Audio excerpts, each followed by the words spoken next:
భారతదేశం అనేది ప్రపంచంలోనే అతిపెద్ద ప్రజాస్వామ్య దేశం మనకు తెలిసింది. ప్రపంచంలోనే అతిపెద్ద ప్రజాస్వామ్య దేశం అయినటువంటి భారతదేశంలో అతిపెద్ద బ్యాటిల్ ఏదైతే ఉందో అది ఎలక్షన్స్. ఇది ఒక యుద్ధం అన్నమాట. ఈ ఎలక్షన్స్ అనే ప్రక్రియ మీకు ముగిసింది, నోటిఫికేషన్ ఇచ్చింది మొదలు రిజల్ట్ డేట్ వరకు ఏదైతే ఉందో ఇదంతా మీ కళ్ళ ఎదుట ప్రాక్టికల్గా మీరు చూశారు. అయితే ఈ అతిపెద్ద యుద్ధంలో ముందుండి నడిపించింది శ్రీకృష్ణుడిలా ముందుండి నడిపించింది ఎవరు సార్ అంటే ఎలక్షన్ కమిషన్, ఈసీ అని చెప్తాం అన్నమాట. భారతదేశంలో జరిగిన ఈ అతిపెద్ద బ్యాటిల్, ఎలక్షన్స్ అనే అతిపెద్ద బ్యాటిల్కి ఎవరు సార్ ముందుండి నడిపించారంటే ఎలక్షన్ కమిషన్ అని చెప్తాం. ఎందుకు సార్ అతిపెద్ద బ్యాటిల్ అంటున్నామంటే ప్రపంచంలోనే చాలా డెమోక్రటిక్ కంట్రీస్ ఉన్నాయి, కానీ అతిపెద్ద డెమోక్రటిక్ కంట్రీ భారతదేశం. ఇండియాలో ఎలక్షన్స్ ఎలా జరుగుతున్నాయా అని చెప్పి మిగతా దేశానికి చెందిన ప్రభుత్వాలు కొంతమంది వ్యక్తుల్ని ఎలక్షన్ని మానిటర్ చేయమని చెప్పేసి భారతదేశానికి పంపించాయి ఎలక్షన్కి నెల రోజుల ముందు అనమాట. కాబట్టి ఈ అతిపెద్ద బ్యాటిల్ని ముందుండి నడిపించిన, ఈ యుద్ధాన్ని ముందుండి నడిపించిన సంస్థ ఎవరు సార్ అంటే ఎలక్షన్ కమిషన్. నోటిఫికేషన్ వచ్చింది మొదలు రిజల్ట్ వచ్చేంత వరకు, ఫలితాలు వచ్చేంత వరకు కంప్లీట్గా ఎలక్షన్ కమిషనే మొత్తంగా వ్యవహరిస్తుంది. మీ కళ్ళెదుటే చూశారు. మొత్తం పవర్స్ అన్నీ కూడా ఎలక్షన్ కమిషన్ చేతిలోనే ఉంటాయి.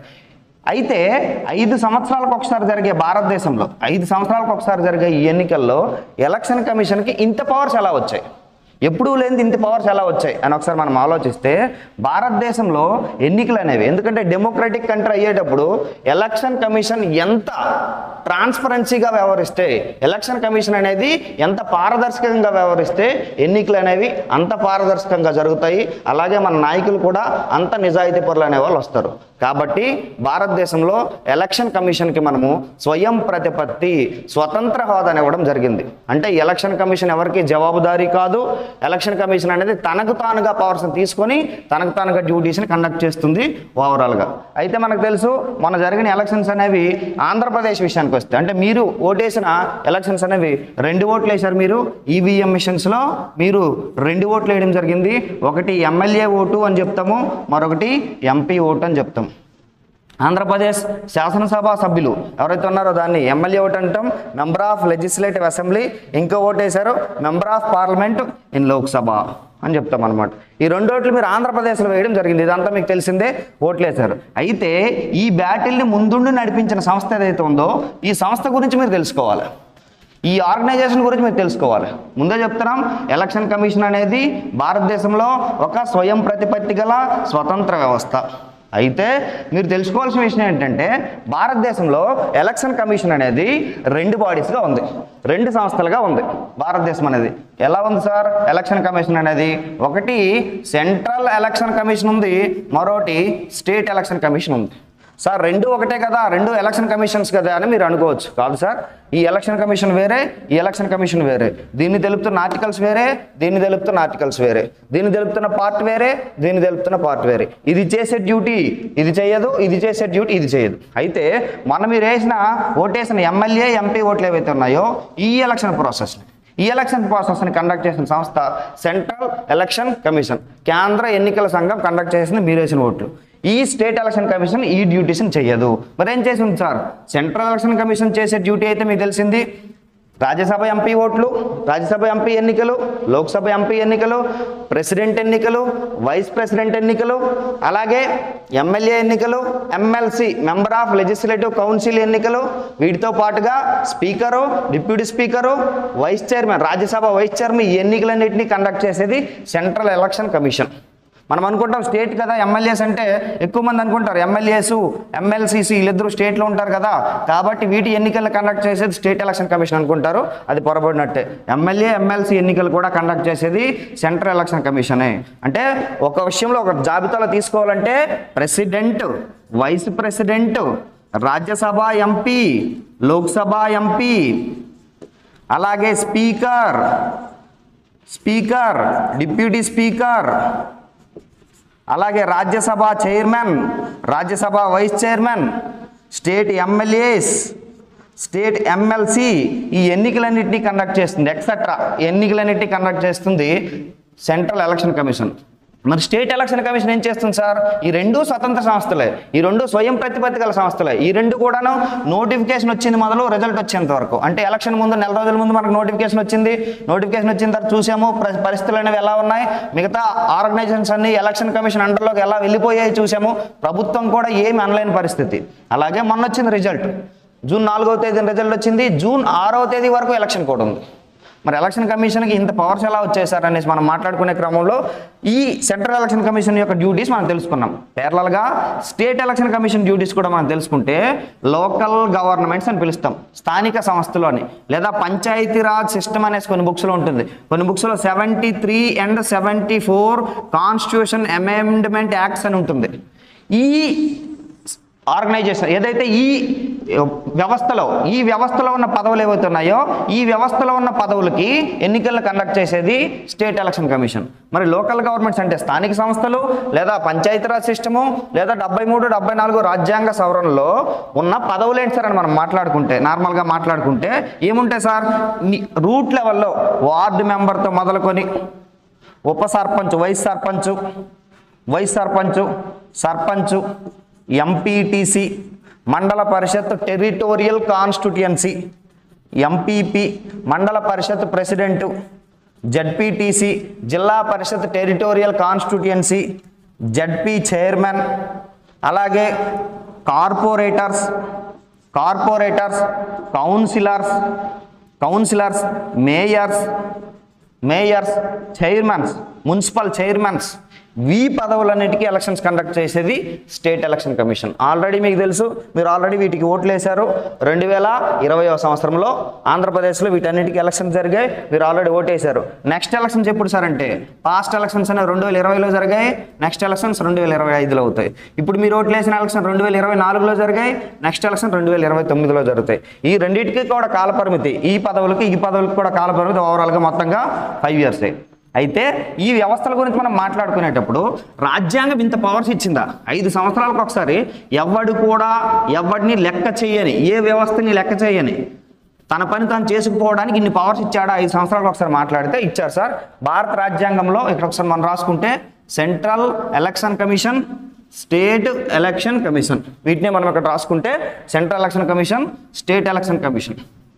మరి ఇప్పుడు సెంట్రల్ ఎలక్షన్ కమిషన్ గురించి రాజ్యాంగంలో అంత స్వయం ప్రతిపత్తి ఇచ్చిన పవర్స్ ఏమున్నాయి సార్ అని మాట్లాడితే, ముందు పార్ట్ గురించి, భారత రాజ్యాంగంలో పార్ట్, నార్మల్గా రాజ్యాంగంలో పార్ట్స్ ఉంటాయి, ఆర్టికల్స్ ఉంటాయి, షెడ్యూల్స్ ఉంటాయి. మనం పార్టీ గురించి మాట్లాడితే సెంట్రల్ ఎలక్షన్ కమిషన్, కేంద్ర ఎన్నికల సంఘం యొక్క పార్ట్ గురించి మనం మాట్లాడుకుంటే పార్ట్ నెంబర్ 15 మాట్లాడుతుంది, పార్ట్ నెంబర్ 15 డీల్ చేస్తుంది, పార్ట్ నెంబర్ 15 వివరిస్తుంది. మరి స్టేట్ ఎలక్షన్ కమిషన్ ఏం చేస్తుంది sir? Part number 9 and part number 9A, part number 9 మరియు పార్ట్ నెంబర్ 9A అనేవి స్టేట్ ఎలక్షన్ కమిషన్ ఎక్స్ప్లెయిన్ చేస్తాయి. ఆర్టికల్స్ ఏమున్నాయి సార్? ఆర్టికల్ 324తో మొదలుకొని ఆర్టికల్ 329 వరకు, 24, 25, 26, 27, 28, 29 అలా 29 వరకు. ఈ central election commission central election commission body ఎలా ఉంటుంది అంటే, ప్యానల్ ఎలా ఉంటుంది, ఎంతమంది ఉంటారు, వాళ్ళ పవర్స్ ఎలా ఉంటాయి, ఓటు హక్కు ఎలా ఉంటుంది, వీటన్నిటి గురించి కూడా వివరిస్తుంది ఇదన్నమాట. మరి స్టేట్ ఎలక్షన్ కమిషన్ విషయానికి వస్తే, స్టేట్ ఎలక్షన్ కమిషన్ 9th పార్ట్లో 243K ఆర్టికల్ ప్రకారం స్టేట్ ఎలక్షన్ కమిషన్ ఫామ్ అయింది. 9A పార్ట్లో 243ZA ఆర్టికల్స్ ప్రకారం స్టేట్ ఎలక్షన్ కమిషన్ అనేది ఫామ్ అయింది. ఈ స్టేట్ ఎలక్షన్ కమిషన్ కండక్ట్ చేస్తున్న ఈ పదవులు ఏవైతే ఉన్నాయో వీటికి మన లాస్ట్ టైం ఎలక్షన్స్ అనేవి జరిగాయి, ప్రస్తుతానికి ఈ ఎలక్షన్స్ అనేవి జరిగాయి. అయితే ఈ ఎలక్షన్ కమిషన్లు ఏవైతే 2 ఉన్నాయో, 2 at the time of constitution నుంచే ఫామ్ అయ్యాయి అంటే కాదని చెప్పాలి. భారతదేశంలో మనము 1992 వరకు, 1992 వరకు ఈ లోకల్ గవర్నమెంట్స్ అనే ప్రస్తావన అనేది లేదు, స్థానిక సంస్థలు అనే ప్రస్తావన అనేది లేదు. కాబట్టి 1992 ఈ స్టేట్ ఎలక్షన్ కమిషన్ ఫామ్ అవ్వనంత వరకు, స్టేట్ ఎలక్షన్ కమిషన్ చట్టం చేయనంత వరకు సెంట్రల్ ఎలక్షన్ కమిషనే మొత్తం డ్యూటీస్ చేసేది.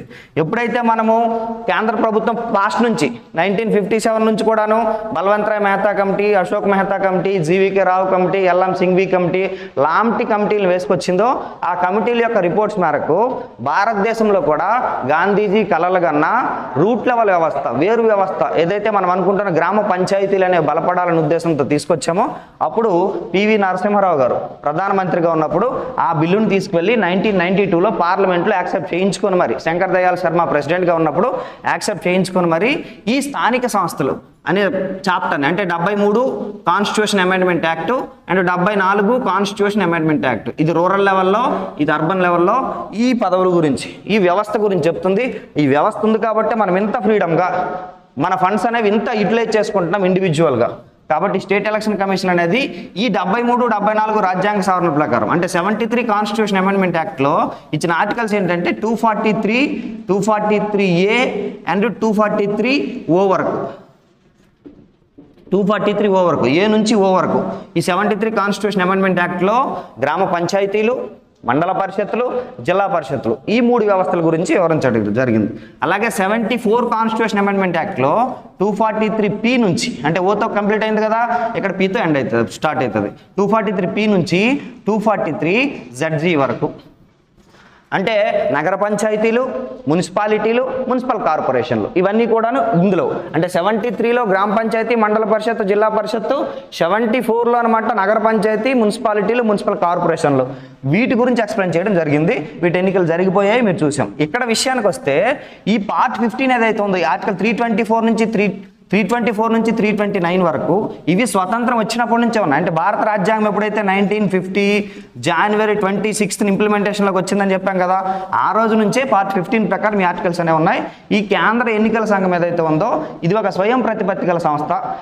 ఈ ఎలక్షన్స్ కండక్ట్ చేసింది ఏదైతే మనం అనుకుంటున్న ఎంపీ మరియు ఎమ్మెల్యే ఎలక్షన్స్ కండక్ట్ చేసింది ఈ సంస్థ అనమాట.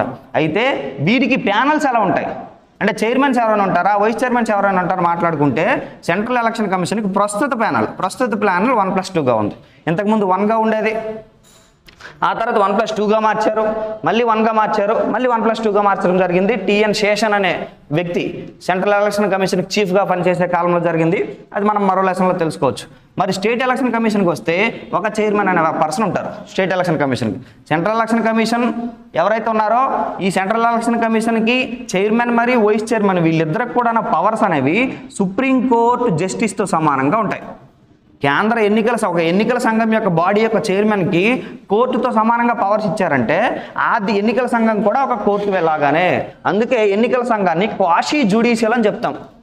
ఈ ఎలక్షన్ టైంలో మనం అనుకున్నాం కదా, నోటిఫికేషన్ ఇచ్చేంత వరకు నోటిఫికేషన్ నుంచి రిజల్ట్ వచ్చేంత వరకు ఏమైనా సరే వివాదాలు వస్తే ఈ వివాదాలను పరిష్కరించేది ఎలక్షన్ కమిషన్. కోర్టులకు వెళ్ళనవసరం లేదు, కోర్టులకు వెళ్ళినా సరే ఎలక్షన్ కమిషన్ నిర్ణయమే తుది నిర్ణయం అని చెప్తుంది. కాబట్టి ఎలక్షన్ కమిషన్ని క్వాషీ జ్యుడిషియల్ అని చెప్తారనమాట. ఓకేనా? సో సుప్రీంకోర్టు జస్టిస్కి సమానమైన పవర్స్ ఉన్నాయంటే జస్టిస్కి సమానమైన ప్రోటోకాల్ ఉంటుంది, జస్టిస్కి సమానమైన జీతం ఉంటుంది. జస్టిస్ని ఎలాగైతే రిమూవ్ చేస్తారో ఈయన కూడా అలాగే రిమూవ్ చేయాలి. మరి సుప్రీంకోర్టు జస్టిస్ని ఎలా రిమూవ్ చేస్తారో నార్మల్గా పార్లమెంట్లో బిల్లు తీసుకొచ్చి, ఓకేనా, ముందు ఎలిగేషన్ బిల్ తీసుకొచ్చి ఎలిగేషన్ బిల్ పాస్ అయిన తర్వాత టెర్మినేషన్ బిల్ తీసుకొచ్చి అది పాస్ అయిన తర్వాత మాత్రమే సుప్రీంకోర్టు జస్టిస్ని తొలగించాలి. అలాగే సెంట్రల్ ఎలక్షన్ కమిషన్ యొక్క చీఫ్ ఎవరైతే ఉన్నారో ఆయన కానీ ఇంకా వైస్ చైర్మన్స్ కానీ వీళ్ళందరినీ కూడాను ఈ పద్ధతిలోనే తొలగించాలి. ఫర్ ఎగ్జాంపుల్ చూసుకోండి, ఒకవేళ కానీ వీళ్ళని తొలగించడం ఏ ప్రధానమంత్రి చేతిలోనో లేదా రాష్ట్రపతి చేతిలోనో ఇండివిజువల్గా పెడితే వీళ్ళు వాళ్ళకి భయపడి పనిచేస్తారు. అప్పుడు కోర్టులు మరియు ఎలక్షన్ కమిషన్లు అనేవి స్వతంత్రంగా ఉండవు. మనకు కావాల్సింది ఎలక్షన్స్ అనేవి ఎంత ట్రాన్స్పరెన్సీగా ఉంటే అప్పుడు నాయకులు అనేవాళ్ళు అంత నిజాయితీ పరులు అనేవాళ్ళు వస్తారు, అంత మంచి చేసేవాళ్ళు వస్తారు. కాబట్టి వీటికి పవర్స్ ఇవ్వాలంటే వీళ్ళ పదవులు పోతాయని ఎవరికో భయపడకూడదు అంటే వీళ్ళకి ఇండివిజువల్గా పవర్స్ ఇస్తూ వీళ్ళని తొలగించాలంటే పార్లమెంట్ చేతిలో పవర్స్ పెట్టారు. సో అలాగనమాట సుప్రీంకోర్టు జస్టిస్కి సమానమైన జీతం ఉంటుందంటే సుప్రీంకోర్టు జస్టిస్కి ఎంత జీతం వస్తుంది సార్? నార్మల్గా సుప్రీంకోర్టు చీఫ్ జస్టిస్కి 2.75 lakhs per month, సుప్రీంకోర్టు జస్టిస్కి 2.5 lakhs per month. ఇక్కడ కూడా సేమ్ దీనికి ప్యారలల్గా హైకోర్టు జస్టిస్కి ఏదైతే ఉన్నా హైకోర్టు జస్టిస్ సమానమైన పవర్స్, సమానమైన ఈక్వల్ అయిన ప్రోటోకాల్స్, ఈక్వల్ శాలరీ కూడా ఉంటుంది హైకోర్టు జస్టిస్కి లేదా చీఫ్ జస్టిస్కి. హైకోర్టు చీఫ్ జస్టిస్కి అయితే 2.5 lakhs, హైకోర్టు జస్టిస్కి అయితే 2.2 lakhs. 2.2 lakhs నెలకు వస్తుంది జీతం. నెలకి జీతం అనేది వస్తుంది, వాళ్ళకి సమానంగా జీతం అనేది వస్తాయి. అయితే ఈయన యొక్క టెన్యూర్ ఎలా ఉంటుంది, వీళ్ళ యొక్క టెన్యూర్ ఎలా ఉంటుంది సార్ అంటే నార్మల్గా 65 years వచ్చినా రిటైర్ అయిపోవాలి, లేదా 6 years సర్వీస్ వచ్చినా రిటైర్ అయిపోవాలి. 65 years ఏజ్ వచ్చినా లేదా 66 years సర్వీస్ అయినా సరే రిటైర్ అయిపోవాలి. ఇక్కడ మాత్రము 65 yearsతో పాటుగా 6 years అని ఏజ్ పెట్టకుండా 5 years మాత్రమే సర్వీస్ పెట్టారు. ఇక్కడ 5 years సర్వీస్ చేస్తే రిటైర్ అయిపోతారు స్టేట్ ఎలక్షన్ కమిషన్కి చీఫ్. అలాగే సెంట్రల్ ఎలక్షన్ కమిషన్ చీఫ్ మాత్రం 65 years లేదా 6 yearsకి రిటైర్ అయిపోతారనమాట. ఈ రెండూ కూడాను స్వతంత్ర స్వయం ప్రతిపత్తి గల సంస్థలే మనకు తెలిసిందే. అయితే ఈ 6 years ఇక్కడ 5 years అని ఎలా వచ్చింది సార్? ఇక్కడ 5 years అని ఎలా వచ్చిందంటే ఈ 1992లో చేసిన 73-74 కాన్స్టిట్యూషన్ అమెండ్మెంట్ యాక్ట్ ఇంప్లిమెంట్ అయింది మాత్రం 1993లో, చట్టం చేసింది 1992, ఇంప్లిమెంట్ అయింది 1993 ఏప్రిల్ 24 నుంచి. ఏప్రిల్ 24 నుంచి 73 కాన్స్టిట్యూషన్ అమెండ్మెంట్ యాక్ట్, జూన్ 1 నుంచి 74 కాన్స్టిట్యూషన్ అమెండ్మెంట్ యాక్ట్స్ అనేవి ఇంప్లిమెంట్ అయ్యాయి. మరి వీళ్ళకి 5 years వీళ్ళకి 6 years పెట్టారు కదా, రేపొద్దున్న దీన్ని ఎవరినైనా మార్చాలి అనేసి అంటే ఈ 6 years కానీ ఈ 5 years కానీ మార్చాలి అంటే ఎలా మారుతారు? ఏజ్ని ఎలా మారుస్తారు? అపాయింట్మెంట్ ఎలా ఇస్తారని చూసుకుంటే స్టేట్ ఎలక్షన్ కమిషన్ చీఫ్ని అపాయింట్మెంట్ ఇచ్చేది గవర్నర్, అలాగే సెంట్రల్ ఎలక్షన్ కమిషన్కి అపాయింట్మెంట్ ఇచ్చేది ప్రెసిడెంట్. ప్యారలల్గా ఇక్కడ president parallel to governor, central election commission parallel to state election commission, అలాగే prime minister parallel to chief minister. అలా చదువుకుంటే మీకు ఎక్కువగా గుర్తుంటుంది. సో ఇక్కడ ఎస్ఈసికి చీఫ్ని గవర్నర్కి అపాయింట్మెంట్ చేస్తే సిఈసికి చీఫ్ని ప్రెసిడెంట్ అపాయింట్మెంట్ చేస్తారు. కానీ టెర్మినేట్ చేసేది మాత్రం పార్లమెంటు. అపాయింట్మెంట్ ఇచ్చినోడే టెర్మినేట్ చేయడు, అపాయింట్మెంట్ ఇచ్చినోడే రిమూవ్ చేయడు. రిమూవ్ చేయాలంటే మాత్రం పార్లమెంట్ చేతిలో మాత్రమే రిమూవ్ ఉంది, పార్లమెంట్ మాత్రమే తొలగిస్తుంది. మరి వీళ్ళకి ఎప్పుడైతే ఇలా అపాయింట్మెంట్ ఇచ్చారో వీళ్ళ యొక్క టెన్యూర్ని రేపొద్దున తగ్గించాలన్నా పెంచాలన్నా వీళ్ళ చేతిలోనే ఉంటుందంటే వీళ్ళ చేతిలో ఉండదు. ఈయన యొక్క అంటే స్టేట్ ఎలక్షన్ కమిషన్ యొక్క టెన్యూర్ ఏదైతే ఉందో దీన్ని డిసైడ్ చేసేది స్టేట్ లెజిస్లేటివ్ అసెంబ్లీ. మరి ఈయన యొక్క టెన్యూర్ని డిసైడ్ చేసేది పార్లమెంట్. రేపొద్దున ఈ 6ని 7 చేయాలన్నా 6ని 5 చేయాలన్నా పార్లమెంట్ డిసైడ్ చేస్తుంది. స్టేట్లో మాత్రము 5 yearsని తగ్గించాలన్నా పెంచాలన్నా స్టేట్లో మాత్రం స్టేట్ లెజిస్లేటివ్ అసెంబ్లీ చేస్తుంది. మీకు బెస్ట్ ఎగ్జాంపుల్ 2020లో ఆంధ్రప్రదేశ్లో chief election commissioner of the state election commission చీఫ్గా పనిచేసిన నిమ్మగడ్డ రమేష్ కుమార్కి మరియు ఆంధ్రప్రదేశ్ చీఫ్ మినిస్టర్ లేదా ఆంధ్రప్రదేశ్ గవర్నమెంట్కి జరిగిన ఇష్యూ మీకు తెలిసిందే. ఫైనల్గా నిమ్మగడ్డ రమేష్ కుమారే గెలిచారు. ఈయన state that means Nimmagadda Ramesh Kumar యొక్క టెన్యూర్ని 3 yearsకి తగ్గిస్తూ నిమ్మగడ్డ రమేష్ కుమార్ని పదవి నుంచి తీసేయడం జరిగింది. ఆ తర్వాత మళ్ళీ ఆయన కోర్టుకి వెళ్ళారు. కోర్టు మళ్ళీ ఆయనకి చెప్పినట్టుగానే ఆయనకి పాజిటివ్గానే జడ్జిమెంట్ వచ్చింది. మళ్ళీ పదవిలోకి నిమ్మగడ్డ రమేష్ కుమార్ వచ్చారు చీఫ్ ఎలక్షన్ కమిషనర్గా. స్టేట్ ఎలక్షన్స్ ఏవైతే ఉన్నాయో ఈ గ్రామ పంచాయతీ ఎన్నికలు, మండల పరిషత్, జిల్లా పరిషత్ ఎన్నికలు కండక్ట్ చేసి రిటైర్ అయ్యారు. కాబట్టి ఒక ప్రభుత్వం మీదే గెలిచాడు నిమ్మగడ్డ రమేష్ కుమార్ స్టేట్లో. సెంట్రల్లో సేమ్ అలాగే కొన్ని తను అనుకున్న పనులు చేయాలి, ఎవరికి తలొగ్గను అని సెంట్రల్ ఎలక్షన్ కమిషన్ కూడా చీఫ్గా పనిచేసిన ఒక పర్సన్ చేశారు. టిఎన్ శేషన్, తమిళనాడు రాష్ట్రానికి చెందిన టిఎన్ శేషన్ రాజీవ్ గాంధీ గారితో కూడా కాన్ఫ్లిక్ట్ అయ్యి ఫైనల్గా టిఎన్ శేషనే గెలిచారు. ఆంధ్రప్రదేశ్ విషయానికి వస్తే మీ కళ్ళెదుటే జరిగిన ప్రాక్టికల్గా Nimmagadda Ramesh Kumar versus AP state government అని చదువుకోవాలి. ఇలా సెంట్రల్ ఎలక్షన్ కమిషన్కి స్టేట్ ఎలక్షన్ కమిషన్కి రెండింటికి ప్యారలల్గా చదువుకుంటే మాత్రమే మీకు గుర్తుంటుంది.